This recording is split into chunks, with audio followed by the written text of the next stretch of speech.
Convido a igreja a abrir suas Bíblias em Lucas capítulo 19.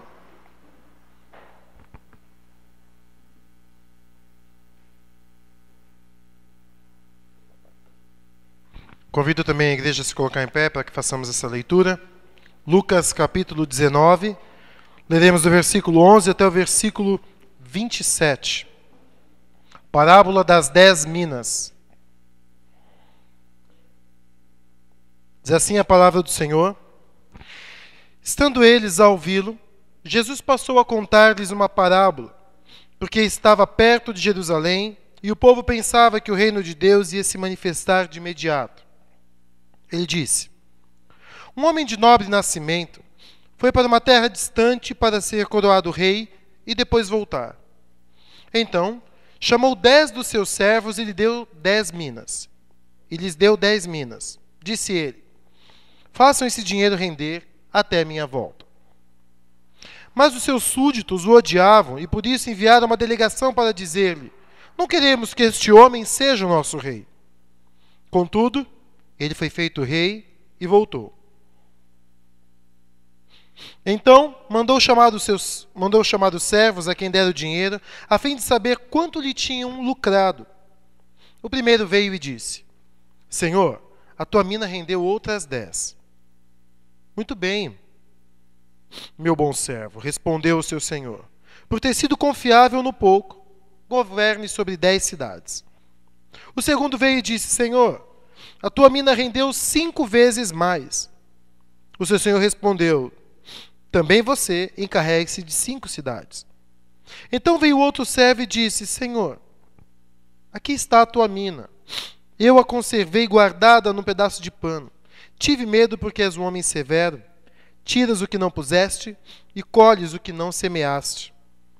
O seu senhor respondeu: Eu o julgarei pelas suas próprias palavras, servo mau. Você sabia que sou homem severo, que tiro o que não pus e colho o que não semeei. Então, por que não confiou meu dinheiro ao banco? Assim, quando eu voltasse, eu receberia com juros. Ele disse aos que estavam ali: Tomem dele a sua mina e deem ao que tem 10. Ele respondeu: Senhor, disseram, ele já tem 10. Ele respondeu: Eu lhes digo que a quem tem, mais será dado, mas a quem não tem, até o que tiver lhe será tirado. E aqueles inimigos meus, que não queriam que eu reinasse sobre eles, tragam-nos aqui e matem-nos na minha frente. Amém? Os irmãos podem sentar-se. E se tiver alguém com lencinho de papel aí, vai me dar uma ajuda, porque eu estou com alergia hoje. Acho que tem aqui, minha irmã. De pano? Ah, não, essa aqui é de pano. Obrigado, Vadão. Obrigado, minha irmã. Deus abençoe.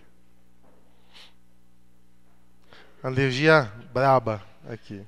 Não tão brava, mas acontecendo. Uma parábola interessante, que precisa ser bem entendida, para ser bem aplicada. Olha que coisa. Jesus está caminhando para Jerusalém. E ele sabe que ele vai comemorar a última Páscoa.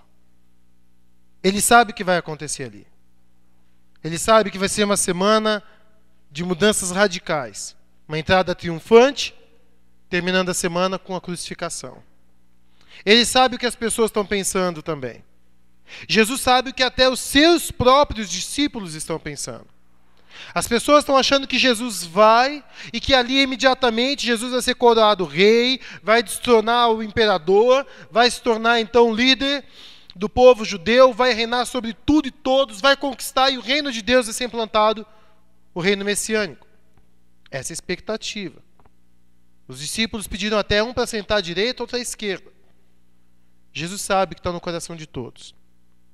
E se tem uma coisa que Jesus sempre é maravilhoso comigo e com você, que ele nos prepara para o que há de vir. Amém?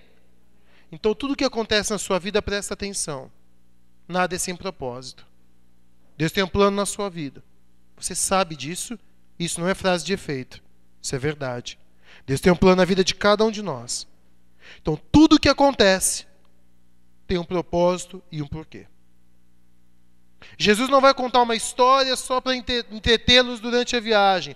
Jesus conta uma história preparando os seus discípulos para algo muito difícil que vai acontecer. Então Jesus conta uma parábola para explicar para eles o seu plano. Mas não apenas o plano dessa semana que está chegando. Jesus vai contar uma parábola para explicar o plano da nossa existência até a sua volta. Então ele conta algo que para os judeus, eles têm mais noção do que talvez nós hoje em dia. Eles tinham ali Herodes, o governador, e naquela época, quando a pessoa ganhava do imperador algum título, e ele morria, ou até mesmo em vida, ele podia dar a divisão das terras que se submetiam ao seu governo, aos seus filhos. E a Judéia era de um dos filhos de Herodes. E o que essa pessoa tinha que fazer? Essa pessoa, que era de nobre nascimento, ela ainda não era o governante daquela terra. Joséfo, ele conta que um dos filhos de Herodes foi até o imperador pedir para que o imperador lhe fizesse rei da Judéia. Mas por causa da sua péssima administração, em um só ato ele massacrou mais de 3.000 judeus. O imperador sabia que o povo não queria que esse filho de Herodes reinasse sobre eles. Então o povo estava por dentro do que é essa questão de alguém de nobre nascimento se tornar rei. Mas Jesus está falando dele, o Filho de Deus que veio à Terra. Então Jesus veio para conquistar, veio para tomar posse daquilo que o Pai lhe deu, o reino que pertenceria a ele. Então Jesus, ele veio à Terra e ele está caminhando para Jerusalém, a capital onde ele deveria tomar posse. Só que antes de entrar nessa terra, ele vai então incumbir os seus servos, os discípulos, de algo que ele daria para eles. Na história, aquele homem de nobre nascimento, então ele está para ir para aquela terra, ele chama os seus servos e dá uma mina para cada um. Uma mina equivale a 100 dracmas. Dracma é o salário de um trabalhador. Seriam 3 meses de salário de um trabalhador normal, 3 meses e um pouquinho. Deu bastante dinheiro para cada um. Olha, eu estou indo, administrem o meu dinheiro, porque eu vou lá me tornar rei e vou voltar. Jesus passou 3 anos entregando as minas, entregando o que tinha para os discípulos. Eu estou indo em Jerusalém. Só que esse povo, para onde está indo, esse povo não me quer como rei. E ele já tem uma delegação preparada para dizer que eles não me querem como rei. Continuando a história, Jesus diz, só que ele foi feito rei e voltou. Jesus foi feito rei. Por eles, com uma coroa de espinho, com um manto de deboche, com um trono de uma cruz onde ele foi pendurado, mas mal sabiam eles que ali seria o trono do universo. E Jesus morreu, ressuscitou e está, a Bíblia diz, à destra do Pai. E lá em Apocalipse diz que quando João olhava, no centro do trono estava o Cordeiro de Deus. Só que ele foi feito rei e voltou. Pode atender. E pode mudar o toque se quiser. Foi feito rei e voltou. E quando ele voltou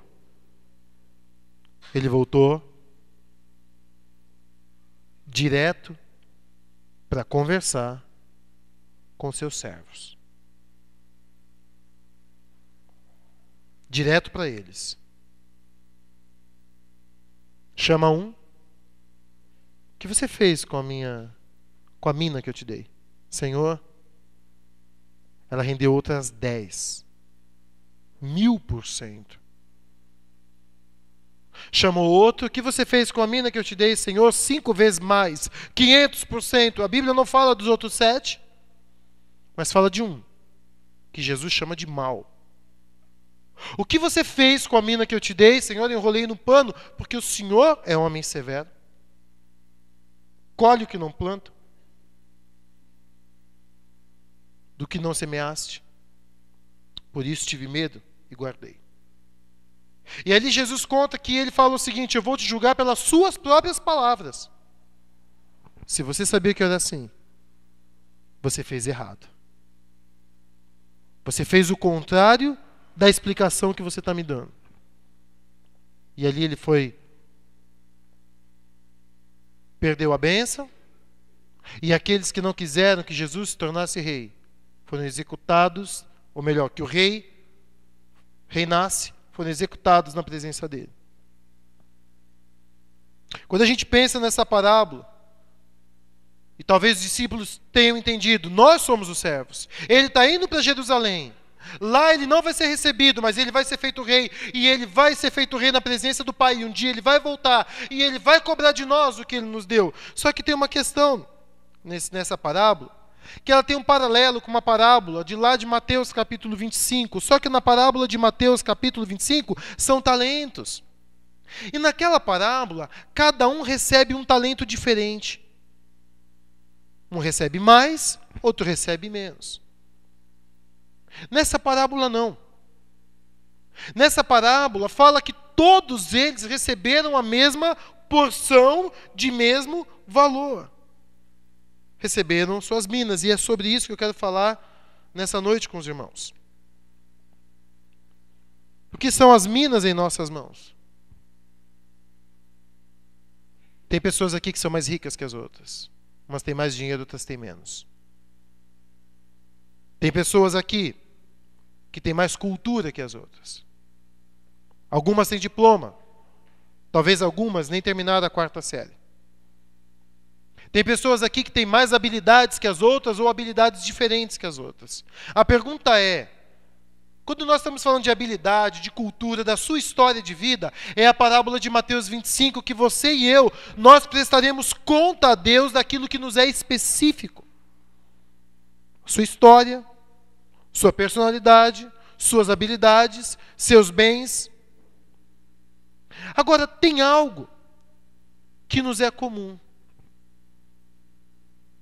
que ninguém tem mais que ninguém.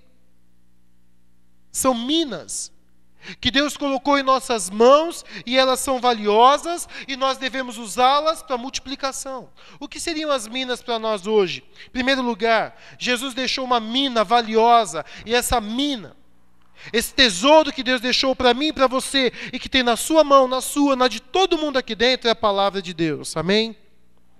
Você tem isso. A palavra de Deus. E a palavra de Deus, Jesus deixou para todos nós. Em João 15:15, Jesus disse para os seus discípulos o seguinte: já não vos chamo servo, porque o servo não sabe o que faz o seu Senhor, mas vos tenho chamado amigos, porque tudo que o Pai me deu, eu transmiti para vocês. Lembra que o rei, antes de ir tomar posse, entregou algo? Entregou o que tinha de maior valor? Entregou o que era mais precioso? Jesus está falando, tudo o que o Pai me deu, eu entreguei, está com vocês. Eu estou dando para vocês um instrumento de transformação do mundo. Eu estou colocando nas mãos de vocês poder, eu estou colocando na mão de vocês vida, eu estou colocando na mão de vocês a palavra, o Logos, o que é vivo e eficaz, está nas mãos de vocês. Está na mão do rico, está na mão do pobre, está na mão do diplomado, está na mão do iletrado, está na mão do super habilidoso, está na mão daquele que é até desprezado pelos outros. Está na mão do povo de Deus. E nós temos acesso a essa palavra, que é poderosa. É uma mina que está na sua mão, e a pergunta é, o que você está fazendo com isso? Qual é o valor que temos dado àquilo que já tem um valor por si mesmo? Expresso, instruído a todos nós. Jesus diz também em João, capítulo 17, versículos 6 e 8, o seguinte, falando com Deus na sua oração: manifestei, Pai, o teu nome aos homens que do mundo me deste. Eram teus e tu me deste e guardaram a tua palavra. Agora já tem conhecido que tudo quanto me deste provém de ti. porque lhes dei a palavra que tu me destes, e eles a receberam, e têm verdadeiramente conhecido que saí de ti, e creram que me enviaste. Olha o que Jesus está conversando com o Pai. Pai, eu já fiz o meu papel. Pai, o Senhor lembra as palavras que o Senhor me deu? Eu já transmiti, eles creem que eu vim de ti, eles creem que eu sou o teu filho, eles sabem quem eu sou, eles verdadeiramente têm crido em mim, e a minha palavra eu já entreguei para eles, Pai. Você sabe por que Jesus foi para aquela cruz? Por obediência. Você sabe por que você tem a Bíblia na mão? Porque Jesus obedeceu, Pai. Chegou a você. Você está ciente do que é que Deus vai te cobrar no último dia? O valor e a forma como você utilizou esse instrumento na sua vida. Tem uma outra mina que Deus colocou em nós, seu espírito, rico, pobre, diplomado ou não, valorizado ou desvalorizado, confessou Jesus como Senhor, foi salvo, foi habitado pelo Espírito Santo. E a palavra de Deus diz em Romanos que quem não tem o Espírito de Cristo não pertence a Ele. Não há como alguém ser salvo e não ter o Espírito Santo. Logo, se você tem certeza que você é salvo, você é habitado pelo Espírito Santo, e o Espírito Santo não é bottom. O Espírito Santo não é enfeite. O Espírito Santo não é apenas o consolador, o bichinho de pelúcia para a gente dormir um sono espiritual gostoso. O Espírito Santo não é uma ferramenta de uso pessoal quando eu estou passando por dificuldade. Presta atenção, meu irmão. Presta atenção, meu irmão. Você é habitado pelo Espírito Santo, você tem a palavra de Deus em mãos. Deus colocou o seu Espírito em nós. E sabe o que o Espírito Santo é? Poder. Jesus disse aos discípulos, não saiam de Jerusalém, mas esperem até que do alto seja derramado poder em vocês. Você não entendeu ainda?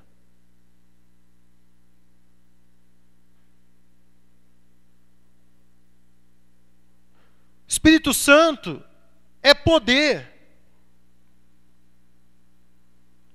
Poder em nós. Poder do pobre no rico. Poder que não faz distinção em ninguém. Poder que Ele derrama sobre o coração daquele que crê, seja da Assembleia de Deus, seja da Presbiteriana, seja na África, seja na China, seja onde for. Seja no sapatinho de fogo, seja no tradicional, a pessoa que confessou Jesus, ela recebeu um tesouro valioso, ela recebeu uma mina, ela recebeu o próprio Deus em sua vida. Para quê? Jesus diz em João 14, 26, mas aquele Consolador, o Espírito Santo que o Pai enviará em meu nome, ele vos ensinará todas as coisas e vos fará lembrar de tudo quanto vos tenho dito. Amém? Você tem vivido isso?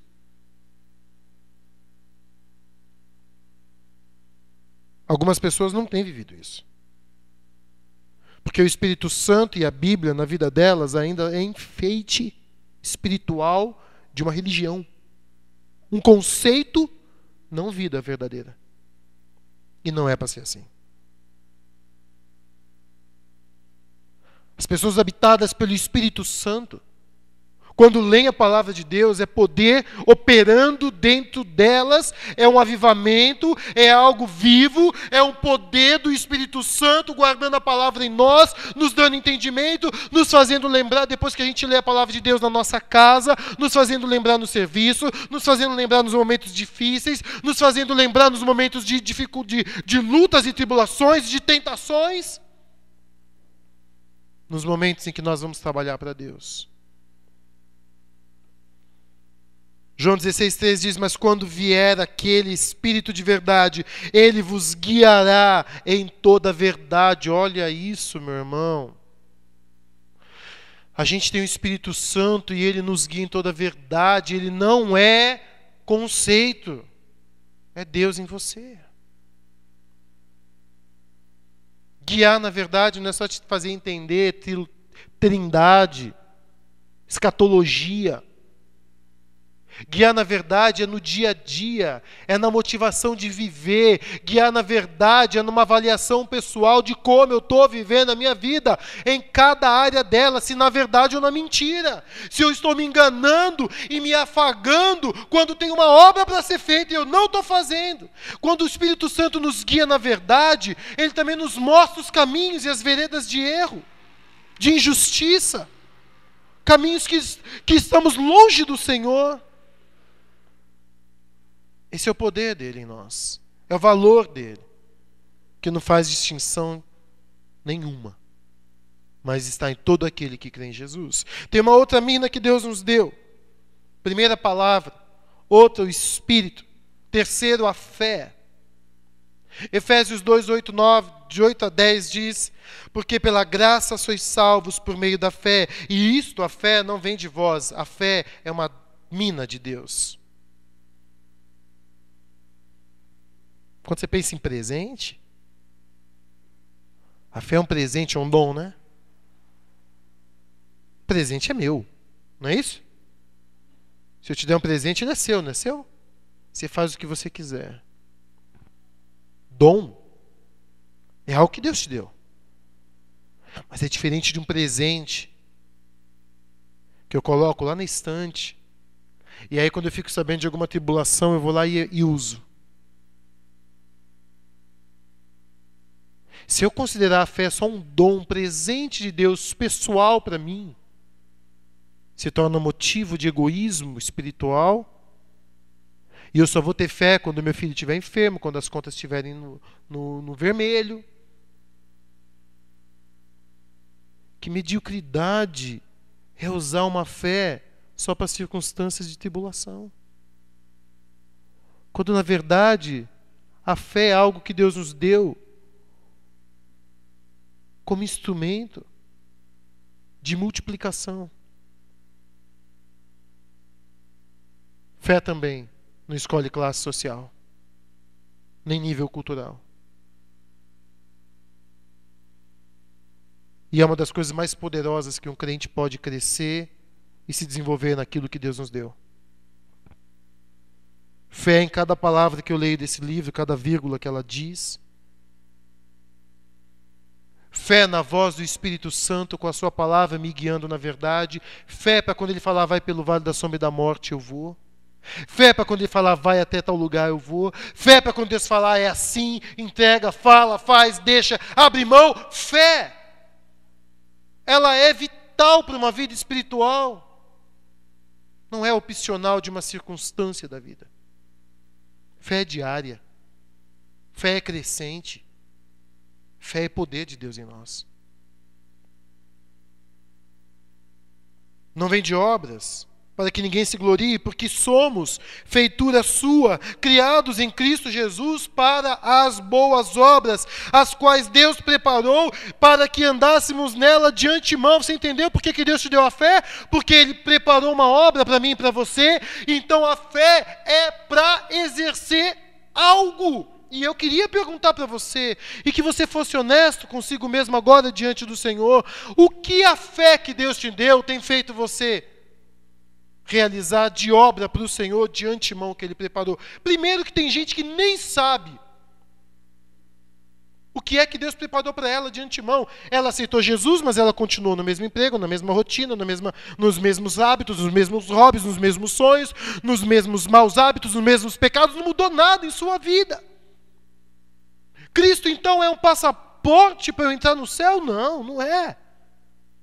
Cristo é o Senhor da minha vida e como Senhor, Ele tem um propósito. Todo mundo que entra numa empresa, entra para fazer algo, amém? Você nunca vai entrar numa empresa e falar, ei, para que eu estou aqui? Não sei, tem vários setores. Anda por aí. Vê no qual setor você se encaixa melhor e trabalha. Alguma empresa é assim?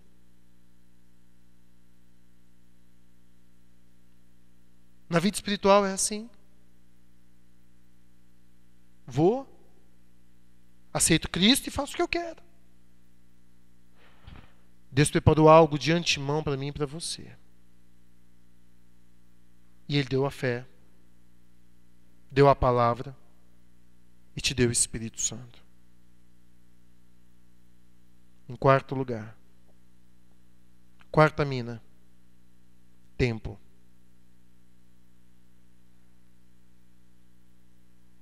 Todo mundo tem igual. Tanto o rico quanto o pobre.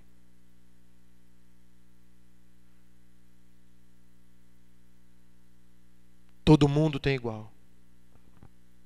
E eu vou dizer uma coisa. Às vezes, dinheiro, diploma e habilidades trazem um estilo de vida que te roubam, sabe o quê? Tempo. É tanta coisa que você não tem tempo para viver a palavra, o Espírito e a fé. Não tem tempo para fazer o que Deus mandou eu e você fazermos. E Deus colocou isso nas suas mãos. 24 horas para cada um de nós. A Bíblia diz lá em Efésios: veja muito bem como você vive. Que seja como sábios e não como insensatos. Remindo o tempo, aproveitando o tempo, porque os dias são maus. Jesus está voltando. O tempo está acabando. Você tem então a palavra, o Espírito, a fé e o tempo. E o que Deus quer que nós façamos com tudo isso? O que as minas significam? Essas 4 coisas. As minas. O que Deus colocou na sua mão. Em primeiro lugar, implica em ofício, trabalho. Lá no versículo 13 diz: então chamou 10 dos seus servos. Agora a palavra aqui não significa escravo. E tem um porquê. A palavra aí podia ser escravo, doulos, mas não é. Essa palavra não é o escravo, mas é alguém que foi contratado para um serviço. Alguém que foi chamado para desempenhar alguma coisa. Alguém que foi chamado para um trabalho específico. E agora olha só. Jesus chega em João 15:15 e diz assim: já não vos chamo servos, escravos, porque o escravo não sabe o que faz o seu senhor. Sabe como que você trata um escravo? Poderia tratar? Varre. Por que varre? Estou mandando. Agora, se eu fosse chamar alguém para trabalhar, eu teria que sentar com essa pessoa e falar: olha, vem cá, é o seguinte, eu estou precisando de alguém que varra o chão. Passa muita gente, eu recebo muita visita, então eu gostaria que você estivesse varrendo o chão, seu trabalho é esse. Eu explico e eu faço entender o propósito. Jesus diz: não dá para eu chamar vocês de escravos. Porque o escravo não tem que saber e não sabe o que faz o seu senhor, o porquê. Mas eu fiz vocês entenderem a razão da vida de vocês. Você está entendendo, meu irmão? A graça dessa noite, a bênção que Deus veio te trazer essa noite. Deus veio dizer para você essa noite que todos esses anos que eu e você temos de vida evangélica, foi Deus fazendo você e eu termos consciência do nosso ofício. O Senhor te trouxe aqui essa noite para dizer assim para você: você entendeu por que eu te dei a minha palavra, o meu espírito, a fé e o tempo, a vida? Você entendeu? Por quê? Porque eu tenho uma obra para você. Você entendeu por que tudo isso? Não é porque eu te acho bonitinho, não é porque eu quero me relacionar melhor com você, é porque tem uma obra a ser feita. Você entendeu? Você entendeu por que eu não te chamo mais de escravo, mas eu te chamo de cooperador, amigo, companheiro de serviço? Porque o meu trabalho eu estou passando para você e eu estou te dando o que você precisa para você desempenhar o seu papel. Segundo lugar, as minas implicam em uma ordem. Qual é essa ordem? Multiplicar. Está lá no versículo 13, ele fala o seguinte: então chamou os 10 dos seus servos e lhe deu 10 minas e disse: façam esse dinheiro render.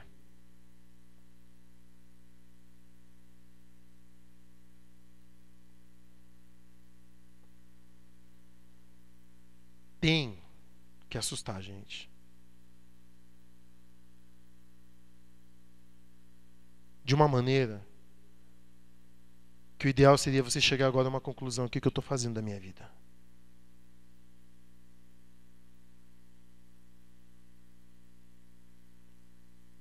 Para de ficar falando que você tem problemas para resolver antes de trabalhar para Deus, porque Ele te deu uma ordem.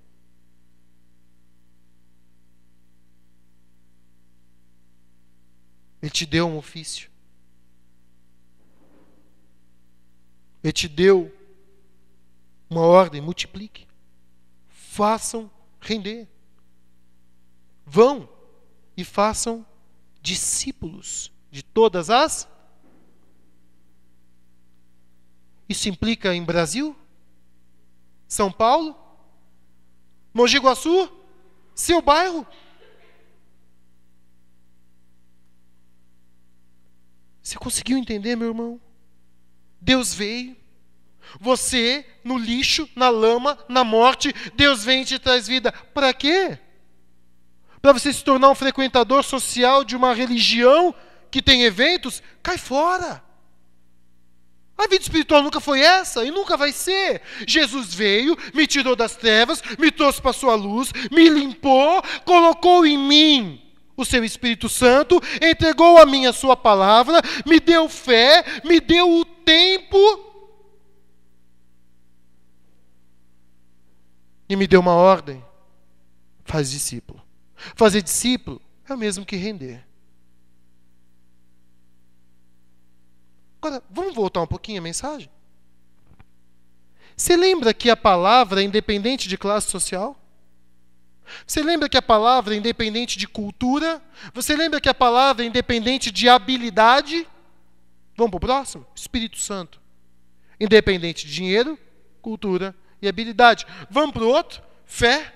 Independente de dinheiro, cultura e habilidade. Vamos para o outro? Tempo, todo mundo tem igual? Então tá bom. Então a gente está falando do seguinte: que se a mina, se esses tesouros que Deus falou, pega isso e multiplica. Não depende de dinheiro, de habilidade, cultura. Então a gente chega numa outra conclusão: que essa ordem de multiplicar é para o rico e para o pobre. Amém? Que essa ordem faça discípulo é para o que tem diploma e é para o analfabeto. Amém? Não é só quem tem diploma que pode fazer discípulo. Não é só quem terminou o terceiro colegial que pode fazer discípulo. Não é quem tem um QI elevado que pode fazer discípulo. Como eu sei isso? Porque todos nós temos a palavra, o Espírito Santo, a fé e o tempo. Todos nós temos o dever de multiplicar. Ah, mas eu sou limitado, eu sou tímido, eu não sei, sou articulado, eu não sei falar, eu não sei. Para, meu irmão, para com isso. Até quando você vai ficar dentro da sua casa assistindo televisão e curtindo ressaca de trabalho?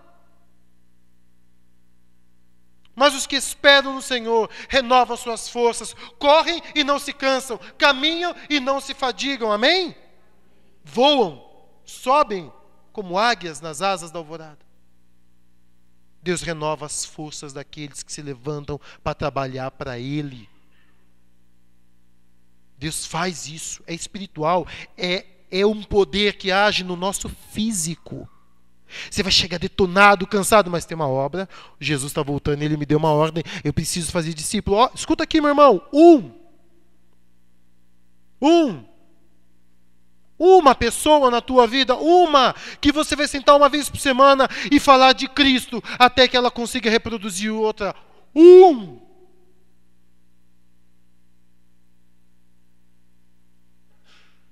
Se não tem nenhum na sua vida, é porque você está pegando o que Deus te deu e está enrolando no pano. No pano de desculpas, de egoísmo, eu estou cansado, eu não consigo, eu não quero, eu não posso, depois disso, depois daquilo. Pano de ganância, porque não tem tempo para nada. Você tem uma ordem, multiplica. As minas implicam ainda em confiança. Sabe o que é interessante nesse texto? Ele chamou os 10. Tá aqui, ó. Uma mina para cada um. Multipliquem. Façam render. Senhor, quem que vai ser o líder? Para quem que a gente vai prestar conta? Para mim. Direto para mim. Amém, igreja? Para quem que você vai prestar conta do que você fez com o Espírito Santo, com a palavra, com o tempo, com a fé? Para Deus. Vai poder jogar a culpa no pastor? No marido? No patrão? Nos filhos? Na família? Você vai prestar conta para Deus. Ele te deu liberdade para negociar. Ah, Deus, eu estava numa igreja, o pastor era tapadão lá, fechadão, não deixava lá, isso, aquilo. Ou o pastor tinha uma estrutura de igreja, o pastor não me deu material para fazer discipulado. Meu irmão, não cola. E nunca vai colar. Uma mulher largou o cântaro e foi correndo numa cidade, subiu no banco e falou, vem ver. Uma multidão seguiu a Jesus e se converteu. Não cola. Confiança, meu querido. Sabe por quê? Guarda o que eu vou dizer para você em nome de Jesus. Você tem a Bíblia? Você tem o Espírito Santo? Você tem fé? Você tem tempo? Então você tem capacidade de multiplicar. Amém? Confiança. Coragem. Pastor, mas ainda não me libertei de todos os meus pecados. Meu querido, se fosse isso, eu estava lá longe daqui. Se fazer discípulos implicasse em perfeição pessoal, quem faria discípulos? É o meu poder ou é o poder do Espírito Santo em nós? É o poder de quem? Quem vai usar a gente como boca? Quem vai encher você? Quem vai fluir através da tua vida? É o Espírito Santo. Ele vos ensinará tudo o que vocês devem dizer. É assim que acontece a multiplicação. Então, meu querido, você é servo, você tem uma ordem. Deus te deu confiança e autoridade. Vão. Maior é o que está em vós do que o que está no mundo. E para terminar, meus queridos, as minas implicam num peso. Que peso é esse? A gente vai ser cobrado. E nós vivemos uma religião que pouco medo tem disso. Deus é maravilhoso. O céu, ai, o céu é lindo. Ai, não vejo a hora de estar no céu. Jesus, os anjos, as harpas. Será que vai voar? Será que vai ter cachorro, né? Coca-Cola vai fazer mal? Será que a gente vai poder ir lá? Ai, o céu, meu irmão. Eu queria ler com vocês um texto que Deus falou comigo hoje de manhã, na palavra que eu estava fazendo devocional. Abra a sua Bíblia em Romanos, capítulo 2.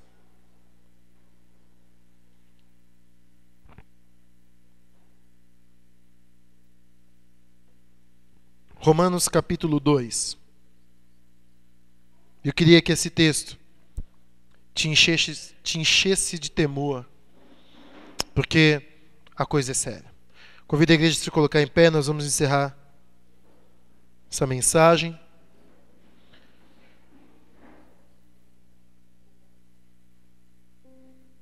Diz a seguinte a palavra de Deus, Romanos capítulo 2, versículos do 5 até o versículo 11. Olha o que diz a palavra do Senhor. Contudo, por causa da sua teimosia e do seu coração obstinado, você está acumulando ira contra si mesmo para o dia da ira de Deus, quando se revelará o seu justo julgamento. Deus retribuirá a cada um conforme o seu procedimento. Ele dará vida eterna aos que, persistindo em fazer o bem, buscam glória, honra e imortalidade. Mas haverá ira e indignação para os que são o que, igreja? Sabe o que Paulo diz em 2 Timóteo capítulo 3? Que nos últimos tempos sobrevirão tempos terríveis, porque os homens serão egoístas. Sabe o que mais impede os crentes de fazerem discípulo? O egoísmo. E você acha que o encontro com Cristo vai ser só flores para quem se mantém egoísta e obstinado, teimoso? Vem num culto como esse, ouve uma mensagem como essa e nada muda na sua vida. Não faz orar mais, não faz chorar, não faz olhar para os lados para ver quem é que está precisando da palavra de Deus e ser usado pelo Senhor. Continuando. Versículo 8. Mas haverá ira e indignação para os que são egoístas, que rejeitam a verdade e seguem a injustiça. Haverá tribulação e angústia para todo ser humano que, praticando o mal, para que pratica o mal, primeiro para o judeu, depois para o grego, mas glória, honra e paz para todo o que pratica o bem, primeiro para o judeu, depois para o grego, pois em Deus não há. Assim como não houve parcialidade quando Deus te deu o Espírito, a palavra, a fé e o tempo, não haverá parcialidade quando o Senhor se encontrar com você, meu querido, e olhar nos seus olhos e falar para você: o que você fez? Da vida que eu te dei, quantas vidas surgiram? É isso. Esquece dinheiro. O mais rápido possível. Dinheiro não é a razão dessa vida. Larga disso, meu irmão.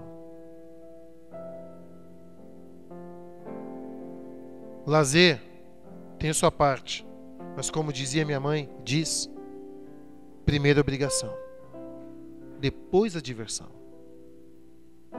O Senhor veio nessa noite, através dessa mensagem, falar com os servos dele, amém?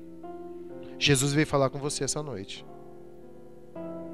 Isso é amor dele, porque Jesus está voltando. Na continuação do texto, Jesus diz para os fariseus: se eles se calarem, as pedras clamarão.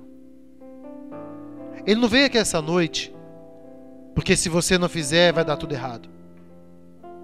Se você se cala, as pedras clamam. Ele veio aqui essa noite porque Ele te ama. Jesus veio falar com você essa noite para dizer: filho, começa. Eu já te dei o que você precisa. Começa. Vai discipular pessoas. Se todo mundo aqui discipular pelo menos uma pessoa, meus irmãos, o reino de Deus vai expandir numa velocidade, num poder. Poder, porque o Espírito Santo vai se mover em você e através de você vai fluir rios de vida que vão começar a transformar a vida de pessoas. Pessoas vão se converter na sua casa, pessoas vão se converter no seu emprego, pessoas vão se converter na sua escola, pessoas vão se converter porque você levantou e falou: eu vou multiplicar, amém? Que você diga nessa noite: Senhor, em nome de Jesus, eu entendi e eu vou multiplicar. Mais importante do que qualquer coisa na minha vida vai ser multiplicar aquilo que o Senhor colocou em mim. De graça recebeste, de graça dai. Amém? Vamos falar juntos? De graça recebeste, de graça dai. E nós vamos dizer agora assim: de graça eu recebi, de graça eu vou dar. De graça eu recebi, de graça eu vou dar. Amém? Glória a Deus. Vamos orar ao Senhor.